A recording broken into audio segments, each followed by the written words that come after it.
Capítulo 28.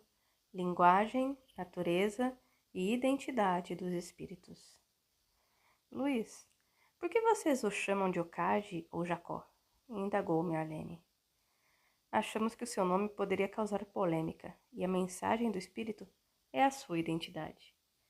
Mas muitos julgam que ele é velho, marajá, oriental, de turbante e tudo.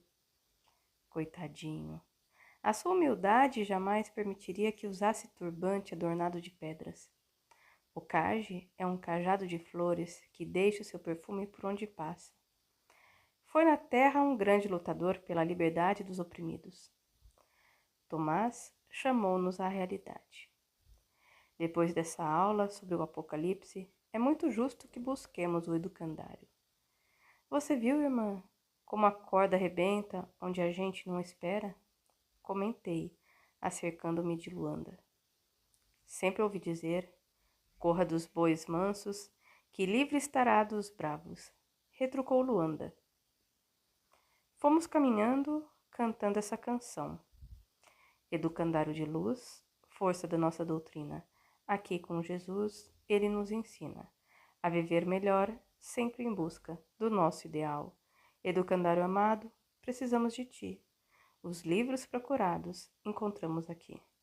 Os livros procurados encontramos aqui. Quem mais cantava era eu. Chegamos quase na hora do início das aulas. Paramos, oramos, só então adentramos o salão. A beleza daquele auditório me fez pensar.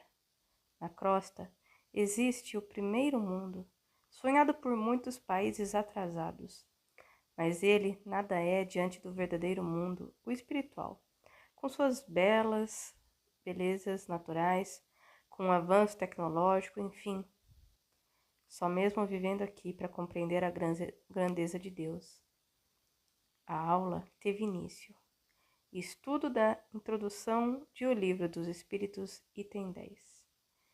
Quem se reportar ao resumo da doutrina acima apresentado, verá que os próprios Espíritos nos ensinam não haver entre eles igualdade de conhecimentos, nem de qualidades morais, e que não se deve tomar ao pé da letra tudo o quanto dizem. As pessoas sensatas incumbe separar o bom do mal. Deste trecho, o orientador deverá extrair o mesmo assunto da parte 2ª, capítulo 1º. Diferentes ordens de espíritos, questão 96. São iguais os espíritos ou há entre eles qualquer hierarquia? São de diferentes ordens, conforme o grau de perfeição a que tenham alcançado. Daqui, o orientador partirá em busca de O Livro dos Médiuns, capítulo 10, da natureza das comunicações, estudando todo o capítulo, assim como O Livro dos Espíritos, a escala espírita, questão 100. O orientador pode ainda buscar em A Gênese, capítulo 1º, item 10. Só os espíritos puros recebem a palavra de Deus com a missão de transmiti-la. Mas sabe-se hoje que nem todos os espíritos são perfeitos e que existem muitos que se apresentam sob falsas aparências.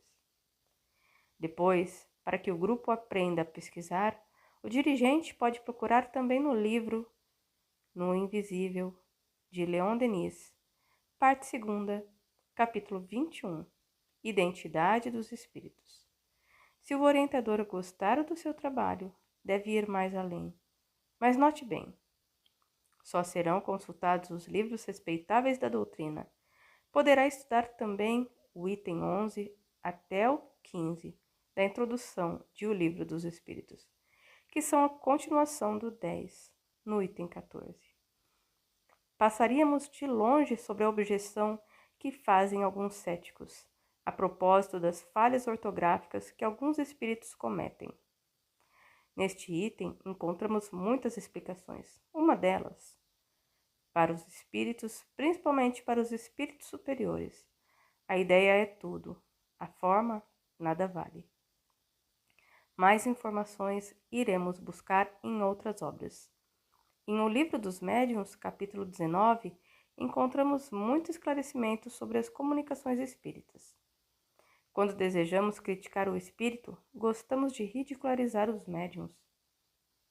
Agora, por que os espíritas não deixam as críticas para as outras religiões? Hoje, até mesmo através da televisão, presenciamos ataques ao espiritismo. E quando dizemos ataques ao espiritismo, incluímos todos os que fazem as comunicações plano físico, plano espiritual. Nessas agressões, não procuram diferenciar a doutrina espírita do espiritualismo. O que devem fazer os espíritas? Unirem-se através do Evangelho, buscando o estudo em O Livro dos Médiuns. É nele que Erasto nos adverte, no capítulo 20. Melhor é repelir 10 verdades do que admitir uma única falsidade, uma só teoria errônea. Para viver em verdade, precisa o espírita banhar-se de luz, luz esta que, pouco a pouco, irá queimando os miasmas da imperfeição. Porque quando o espírita é egoísta, avaro, orgulhoso, não busca a verdade, acha-se o dono dela, e isso só prejudica o seu espírito. Muitos espíritas, em vez de cuidar da sua casa, plantando paz e amor, vivem atirando pedras na casa do próximo. Em O Livro dos Médiuns, encontramos a continuação do parágrafo, também de Erasto. Efetivamente, sobre essa teoria, poderíeis edificar um sistema completo, que desmoronaria ao primeiro sopro da verdade, como um monumento edificado sobre a areia movediça. Ao passo que, se rejeitardes hoje algumas verdades, por que não vos são demonstradas claras e logicamente? Mais tarde, um fato brutal, ou uma demonstração irrefutável, virá afirmar-vos a sua autenticidade. Muitos criticam os médiuns e quem o faz, na maioria das vezes, são os próprios ditos espíritas. Como pode crescer uma doutrina onde a divisão se faz dentro dela? Criticar erros ortográficos demonstra falta de conhecimento. O espírito sopra onde quer e fala do modo que deseja. A velocidade da psicografia muitas vezes leva o médium a alcançar outra dimensão, onde a ortografia fica esquecida porque na velocidade com que escreve torna-se quase impossível uma maior preocupação com ela. Na introdução, item 14 de Livro dos Espíritos, para os espíritos, principalmente para os espíritos superiores, a ideia é tudo. A forma nada vale. Livres da matéria, a linguagem que usam entre si é rápida como o pensamento. O item 15 trata ainda do mesmo assunto e deve ser estudado com critério. Basta de sermos chamados de loucos.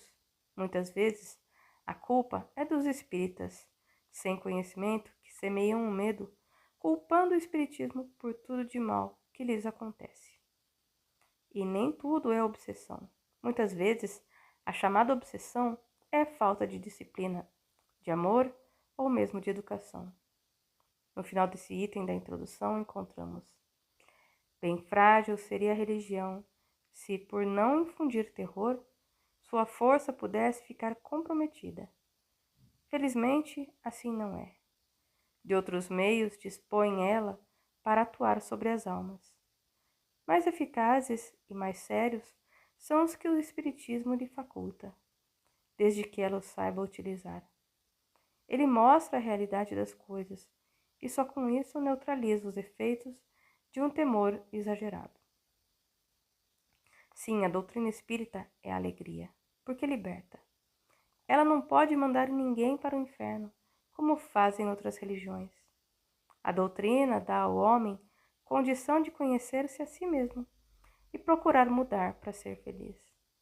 A consciência é despertada à medida em que a doutrina a ilumina. A loucura pode ser consequência de um desequilíbrio espiritual, mas pode também ser causada por uma predisposição orgânica do cérebro. Chamar os espíritas de loucos não deixa de haver certa razão. O verdadeiro espírita torna-se um missionário da fé e da humildade. E todos os missionários foram chamados de loucos e mentirosos, o maior deles, Jesus Cristo. Preparei-me para fazer algumas indagações, mas o orientador continuou. Ainda encontramos no item 16 da introdução de O Livro dos Espíritos um estudo para os médiuns. Segundo a primeira dessas teorias, todas as manifestações atribuídas aos espíritos seriam apenas efeitos magnéticos. Como pode um médium ter a certeza de que parte dele ou dos assistentes todas as manifestações produzidas nele? Buscando o estudo, e existem melhores livros do que o livro dos médiuns, o livro do espírito, enfim, toda a codificação? Devemos também consultar o livro No Invisível de Leon Denis, capítulo 25, o martirológio dos médiuns. Os medianeiros terão ainda por muito tempo de sofrer pela verdade. Os adversários do espiritismo continuarão a difamá-los, a lançar-lhes acusações, procurando fazê-los passar por desequilibrados, por enfermos, e por todos os meios desviá-los do seu ministério. O orientador deve estudar todo esse capítulo do livro de Leon Denis hoje, principalmente no Brasil. Quase todos os médiuns são desacreditados. Poucos são aceitos, os outros são o resto, e não é verdade.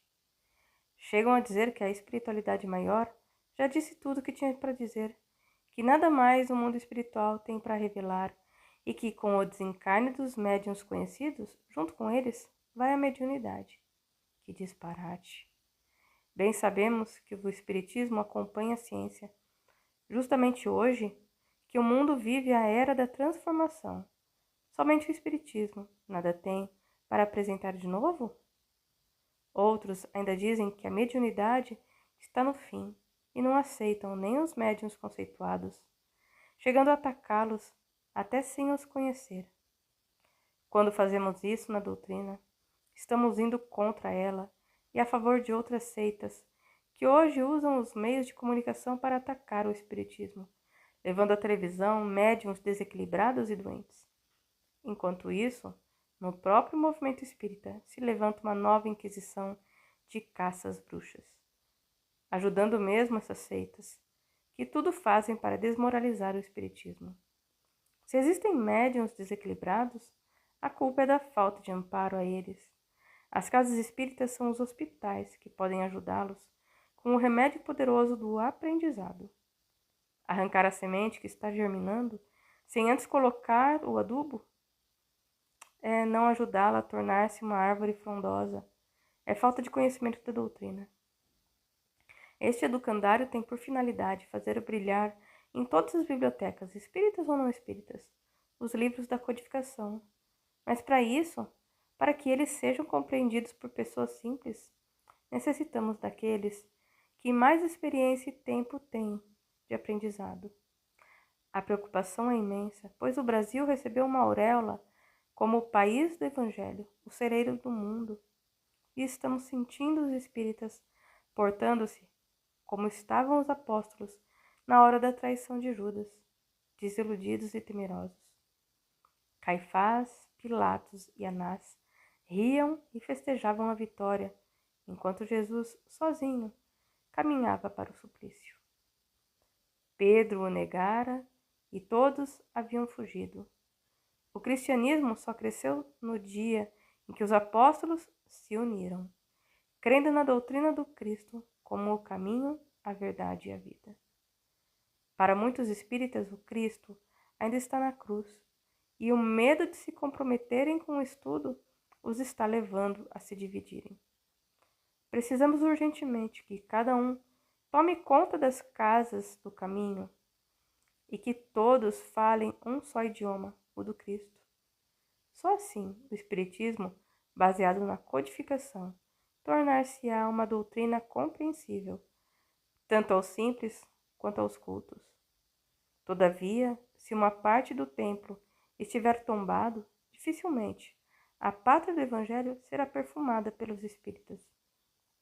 Não existe vitória com um exército dividido, brigando entre si, procurando desmoralizar os seus soldados, e só tendo valor os que têm o peito coberto de estrelas de ouro ou de aplausos.